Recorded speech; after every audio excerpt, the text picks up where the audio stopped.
Bienvenida, bienvenido a esta exploración. Hoy nos metemos de lleno en una conversación que la verdad promete ser fascinante porque vamos a navegar por ideas, realmente poco convencionales sobre qué es la realidad, la conciencia y la propia experiencia humana. Efectivamente. Y es un material peculiar, digamos, porque mezcla experiencias personales muy intensas, relatos de encuentros con chamanes e información que los propios participantes dicen que es canalizada, ¿no?, de otras entidades o niveles de conciencia. Exacto. Así que nuestra misión hoy es intentar desentrañar, ordenar un poco y comprender los conceptos más intrigantes que salen de ahí. Vamos a tocar anécdotas muy personales que se comparten, marcos espirituales específicos y afirmaciones que son, como mínimo, provocadoras sobre nuestra existencia. Es como un viaje a través de ideas como la teoría de la simulación, esto de los pactos del alma antes de nacer y la idea de que hay un conocimiento oculto sobre las reglas de nuestra realidad. Y es importante, creo, subrayar que el enfoque nuestro va a ser analítico y exploratorio. No estamos aquí para decir si esto es verdad o mentira, sino para entender la perspectiva que ofrece esta fuente, buscando patrones, conexiones y, las implicaciones de lo que se afirma ahí. Intentaremos ver cómo se construye este mapa tan particular de la realidad. Ok, desmembremos esto entonces. A ver, la idea central que parece recorrer toda la fuente es esta noción de que vivimos en algo parecido a un juego o una simulación. El invitado principal de la charla, Carles Tora, comenta algo que a mí me llamó la atención. Dice que él tenía esta sensación desde muy niño, mucho antes de que, películas como Matrix popularizaran un poco la idea. Sí, esa anécdota infantil es curiosa. Cuenta que se tapaba con la sábana y la quitaba de golpe, como esperando pillar el truco, ¿no? Ver cómo se montaba la realidad a su alrededor. Claro. Como si sospechara que había una maquinaria detrás del escenario, algo así. Ajá. ¿Y qué implicaciones saca la fuente de esta premisa de la vida como juego? O sea, ¿a dónde nos lleva eso? Pues, lo fascinante aquí es, cómo desarrollan esa metáfora. Si es un juego, argumentan, debe tener reglas. Pero, ¿las conocemos? La fuente sugiere que la mayoría de nosotros las ignora por completo. Ok. Y el propósito del juego, según esta visión, no sería tanto acumular posesiones o estatus, sino algo más interno. Jugar por jugar, experimentar, aprender lecciones específicas, incluso divertirse en el proceso. Pero todo dentro de este marco con reglas como ocultas. Y dentro de ese marco introducen un concepto bastante particular y, quizá poco conocido. Los walk-ins. ¿Puedes explicar un poquito más qué entiende la fuente por walk-in? A ver. Según el relato, un walk-in sería un ser, una conciencia, que entra y ocupa un cuerpo humano cuyo ocupante original ha perdido la conciencia de forma importante. Por ejemplo, en un accidente muy grave o una experiencia cercana a la muerte. ¡Wow! La fuente llega a hablar de un posible pacto previo entre las conciencias, o sea, como si una le cediera el lugar a otra para que ésta continúe la experiencia vital, pero quizá con un propósito distinto. Eso suena bastante radical. Implica una separación casi total entre la conciencia y el cuerpo físico que habitamos, ¿no? Exactamente. Desafía de lleno la idea de que somos una unidad indivisible, cuerpo, mente, alma. Y fíjate que la fuente vincula esta idea directamente con interpretaciones chamánicas. Se menciona que en ciertas tradiciones, los chamanes, supuestamente, tienen la capacidad de identificar a estos seres entrantes. De hecho, el propio Carles Tora, el invitado, comparte una historia personal muy fuerte, que él interpreta justo a través de esta lente. Habla de un accidente de coche que tuvo a los 7 años. Perdió el conocimiento, despertó en el hospital. Pero lo más llamativo es que su madre notó un cambio radical, pero radical e inmediato, en su personalidad. Vaya, ¿y qué tipo de cambio describe? ¿Cómo era? Pues dice que antes del accidente era un niño extremadamente introvertido, muy tímido, y que después se volvió completamente extrovertido, sociable, casi como si fuera otra persona. Y lo más intrigante para mí es lo que cuenta que le pasó años después, en México. ¿Qué sucedió en México? Cuenta. Relata que en encuentros con chamanes que no sabían absolutamente nada de su vida ni de su accidente. Varios de ellos, de forma independiente, se referían a él como walking, usando el término en inglés, y le preguntaban directamente, ¿a ti te pasó algo a los 7 años? No puede ser.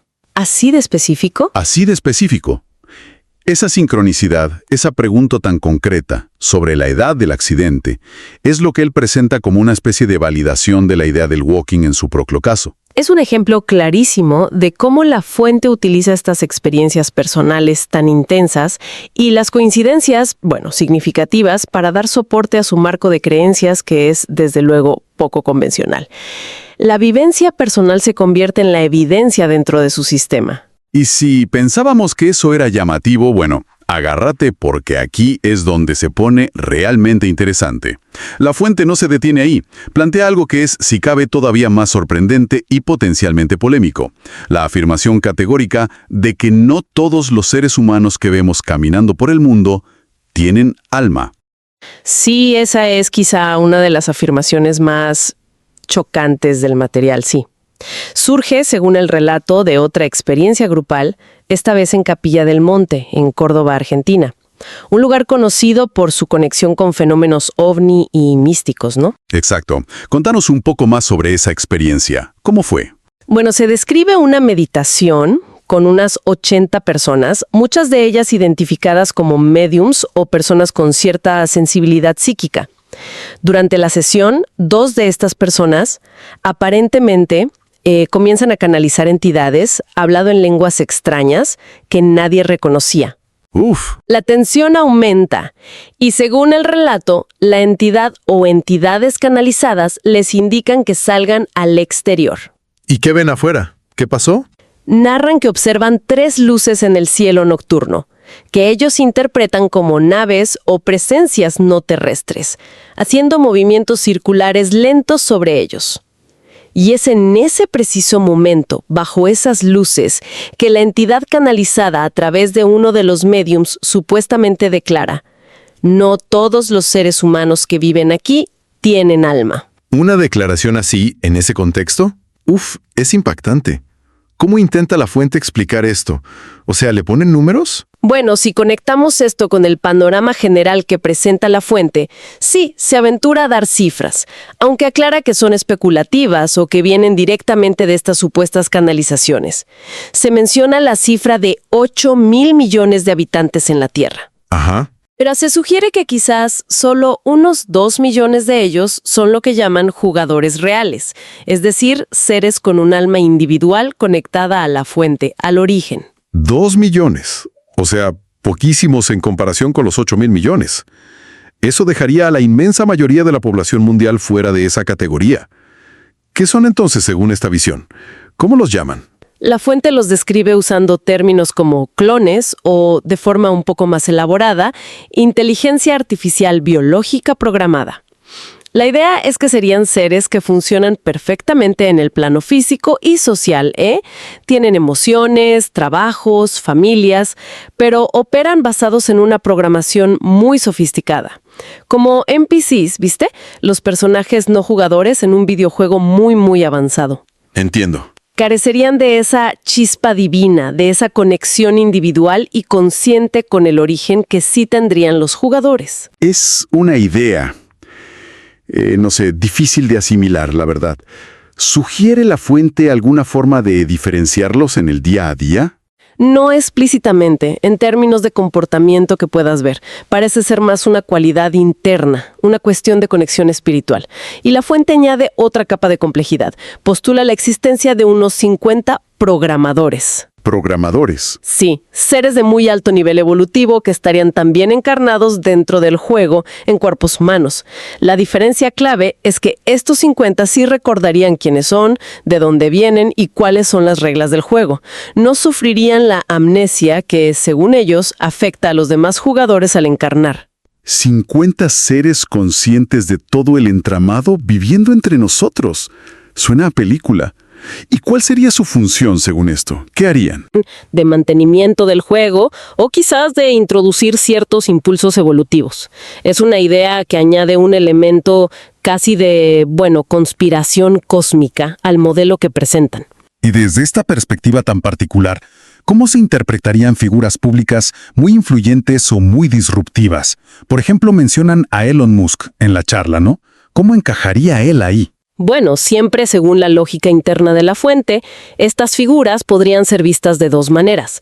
O bien son clones muy sofisticados, diseñados quizás como distracciones masivas para mantener a los jugadores enfocados en lo material, en lo tecnológico, y alejados del verdadero propósito del juego, que sería recordar y despertar espiritualmente. Ya. O bien podrían ser jugadores con roles específicos, pero no necesariamente alineados con el despertar colectivo. La fuente parece inclinarse más por la idea de que muchas figuras prominentes son parte del programa, digamos. Esto contrasta fuerte con otro concepto que introducen, el del superjugador. ¿Ahí qué sería? Ahí la cosa cambia. Sería un alma, un jugador, que antes de entrar en esta vida pacta conscientemente una existencia extremadamente difícil. El ejemplo que da la fuente es el de un niño que nace en condiciones de pobreza extrema en Bangladesh, por decir algo. Uf, qué duro. La idea no es que sea un castigo ni masoquismo, sino una elección deliberada para enfrentar desafíos muy específicos que le permitan aprender lecciones cruciales y acelerar su evolución espiritual de una manera que una vida más cómoda, quizás, no permitiría. Es la idea de elegir la dificultad por el crecimiento acelerado. Toda esta estructura de jugadores, clones, pactos, niveles, nos lleva inevitablemente a cuestionar cómo percibe la fuente algo tan fundamental como el tiempo y la naturaleza de la realidad misma. Porque parece que todo está conectado. Absolutamente. Y aquí la visión es también radicalmente distinta a la convencional. Se postula que el tiempo no es lineal, o sea, olvídate de pasado, presente y futuro como una secuencia ordenada. Según esta perspectiva, todas las vidas, las que consideramos pasadas, las futuras, incluso vidas en realidades paralelas, estarían ocurriendo simultáneamente, ahora mismo, en un eterno presente expandido. ¿Cómo? ¿Cómo se come eso? ¿Y cómo se relaciona con las experiencias que relatan? Porque suena muy abstracto. Vuelven a la experiencia de Capilla del Monte. Afirman que la entidad canalizada dijo algo aún más extraño. Que 8 de las 80 personas que estaban allí meditando tenían a su propio yo futuro observándolos desde esas supuestas naves en el cielo. ¿Cómo? Su yo del futuro. Exacto. Versiones futuras de sí mismos, ya evolucionadas o en otro plano, interactuando o supervisando su propio pasado, que es nuestro presente. Desafía completamente nuestra lógica lineal, ¿no te parece? Totalmente. Y esto conecta directamente con la idea de múltiples realidades o dimensiones coexistiendo. La fuente incluso hace una mención rápida a la teoría de cuerdas de la física teórica, sugiriendo que sus postulados sobre 11 dimensiones podrían ser como un eco, una intuición científica de esta realidad multidimensional que describen ellos desde lo espiritual o lo canalizado. Esto plantea una pregunta importante. Si existen estas otras realidades, otras dimensiones, otros yos simultáneos, ¿cómo sugiere la fuente que podemos explorarlos o interactuar con ellos? ¿Hay herramientas para navegar esta complejidad que describen? Aquí es donde introducen los sueños lúcidos como una herramienta, fundamental. Sueños lúcidos como los conocemos. O sea, cuando sos consciente de que estás soñando. Exacto, pero llevados a un nivel de maestría, digamos. La fuente destaca especialmente a los chamanes de la región de Altai, esa zona entre Mongolia, Siberia, China. Ah, ¿sí? Se dice que estos chamanes son verdaderos maestros en el arte del sueño lúcido, usándolo no solo para explorar el subconsciente, sino para viajar conscientemente a otros planos de existencia, conectar con otras versiones de su propia esencia o alma, e incluso obtener información o sanación. Y establecen una conexión muy significativa, por lo que veo, entre el estado de sueño y el estado post-mortem, ¿verdad? Sí, afirman algo muy concreto, que el estado de conciencia que experimentamos al soñar, especialmente en sueños lúcidos, es vibracionalmente idéntico al estado en el que nos encontramos inmediatamente después de la muerte física. O sea que... Por lo tanto, practicar el sueño lúcido y aprender a mantener la conciencia y la calma dentro del sueño se considera un entrenamiento vital para el momento de la muerte. ¿Con qué propósito? ¿Para qué serviría eso? Para no perder la conciencia durante esa transición crucial, La idea es que si morís y entras en pánico o confusión, como en una pesadilla de la que no puedes despertar, podés quedar atrapado en ciclos de reencarnación no elegidos o en planos vibratorios bajos. Mantener la lucidez permitiría navegar conscientemente ese estado, algo parecido a lo que describe el Bardo Todol, el libro tibetano de los muertos, con sus diferentes etapas y elecciones después de morir. La clave es la conciencia sostenida. Hay otra anécdota personal de Carles Tora que parece ilustrar esta: permeabilidad entre realidades. Cuenta que una vez, saliendo de una biblioteca, después de haber estado súper metido leyendo durante horas, experimentó algo muy extraño. ¿Qué vio? ¿Qué le pasó?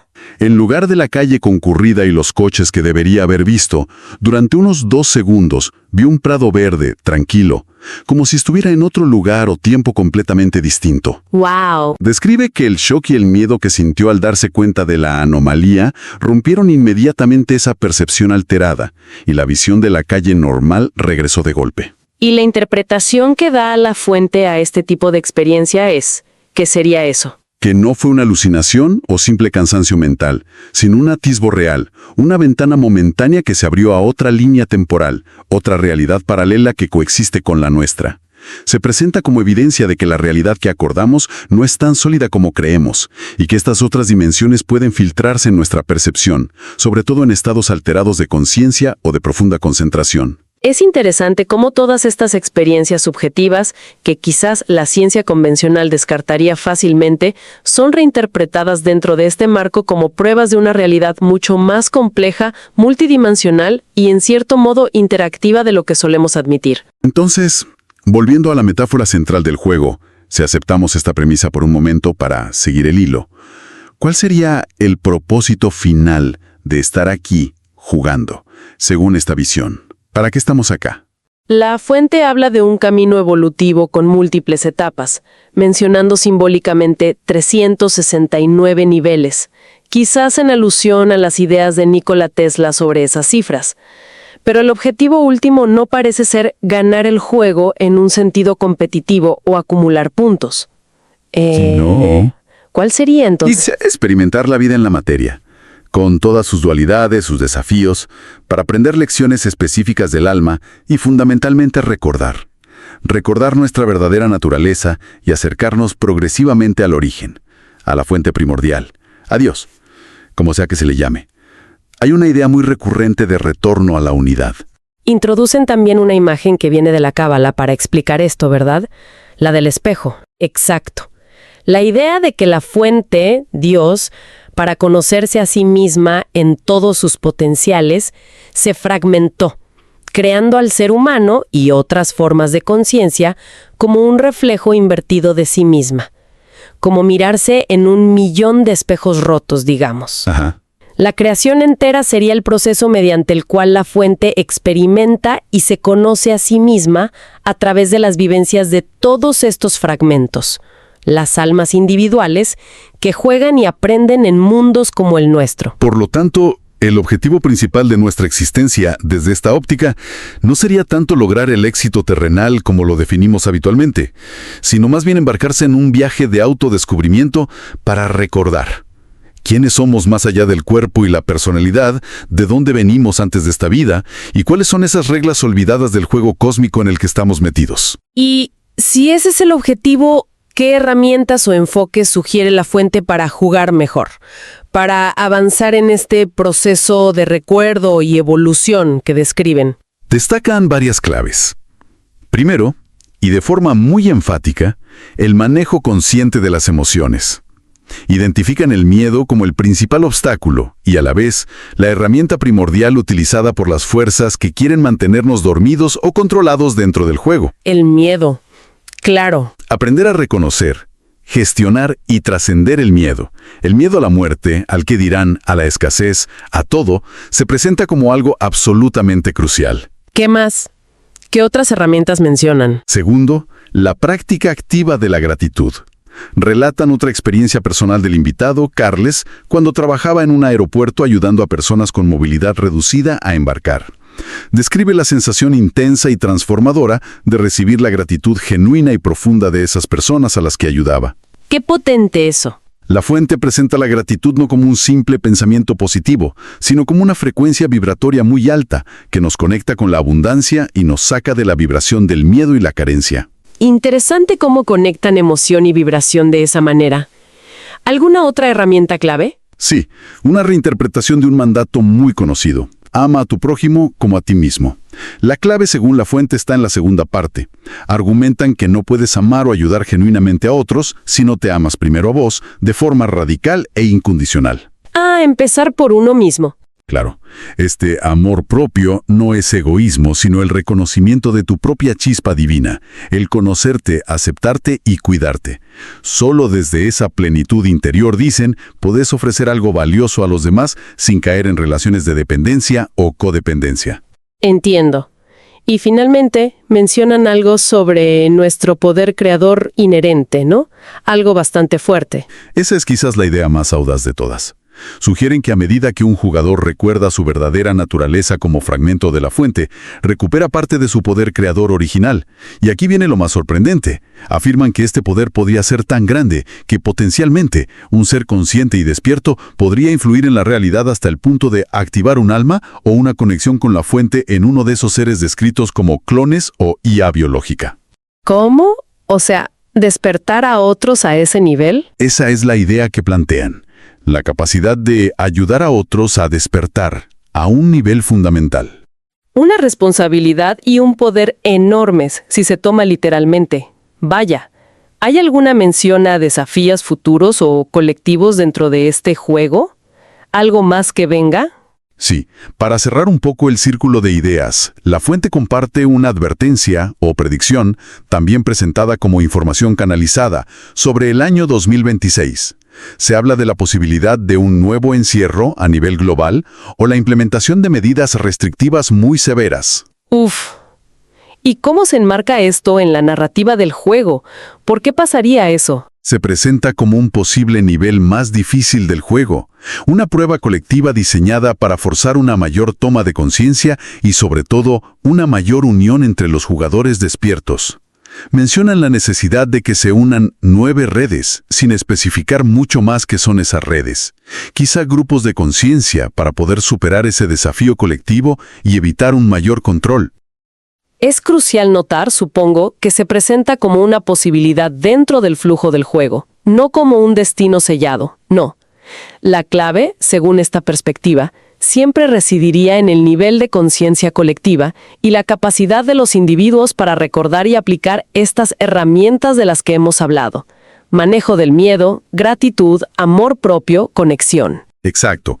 Entonces, ¿qué significa todo esto al final del día? Hemos hecho un recorrido por un paisaje de ideas francamente extraordinario, salido directamente de la fuente que analizamos. La vida como una simulación compleja, con jugadores conscientes y programas biológicos. La coexistencia de seres con alma y sin alma. El tiempo como una dimensión simultánea y no lineal. La manipulación emocional, sobre todo a través del miedo, como principal herramienta de control. Y frente a todo eso, el poder inherente de la conciencia individual para recordar, transformar la propia experiencia y potencialmente influir en la realidad a través de la gratitud, el amor propio y la conexión con la fuente. Uf, es mucho. Y al concluir, creo que es fundamental reflexionar sobre la naturaleza misma de esta información. Lo que hemos explorado es una amalgama compleja donde se entrelazan experiencias personales muy vívidas y subjetivas, interpretaciones basadas en tradiciones chamánicas, información presentada explícitamente como canalizada de fuentes no humanas y metáforas muy potentes sobre la condición humana y el universo. La línea entre el testimonio personal, la creencia espiritual y la metáfora explicativa es a menudo muy difusa en este tipo de material, hay que decirlo. ¿Cuál sería entonces el valor de sumergirse en estas ideas? Incluso si, resultan difíciles de creer o aceptar literalmente para muchos. Quizás el valor no reside tanto en la aceptación literal de cada afirmación, ¿sabes? Sino en cómo este tipo de narrativas, por radicales que parezcan, nos invitan a cuestionar nuestras propias asunciones básicas sobre qué es real, quiénes somos y cómo funciona el universo. Explorar estos marcos alternativos, incluso los más desafiantes para nuestra lógica habitual, puede ser un ejercicio valioso para expandir nuestra perspectiva, para flexibilizar nuestras creencias y considerar posibilidades sobre nuestra existencia que normalmente ni siquiera contemplaríamos. Nos obliga a preguntarnos, ¿y sí? ¿Y sí hay algo de esto? Totalmente. Y para dejar una última reflexión flotando, una pregunta para seguir explorando más allá de nuestra conversación. Si aceptáramos solo por un instante la premisa de ser jugadores inmersos en un juego cuyas reglas hemos olvidado, ¿cuál de las habilidades o conceptos clave mencionados en esta exploración, la capacidad de recordar quiénes somos realmente, la maestría sobre el miedo, la práctica consciente de la gratitud, el cultivo profundo del amor propio, la conexión deliberada con otros planos o con nuestra esencia, parecería la más fundamental? La pieza clave por donde empezar a redescubrir nuestro potencial en este preciso momento del juego. ¿Y por qué esa y no otra? Una pregunta abierta, ¿no? Para la reflexión personal de cada uno.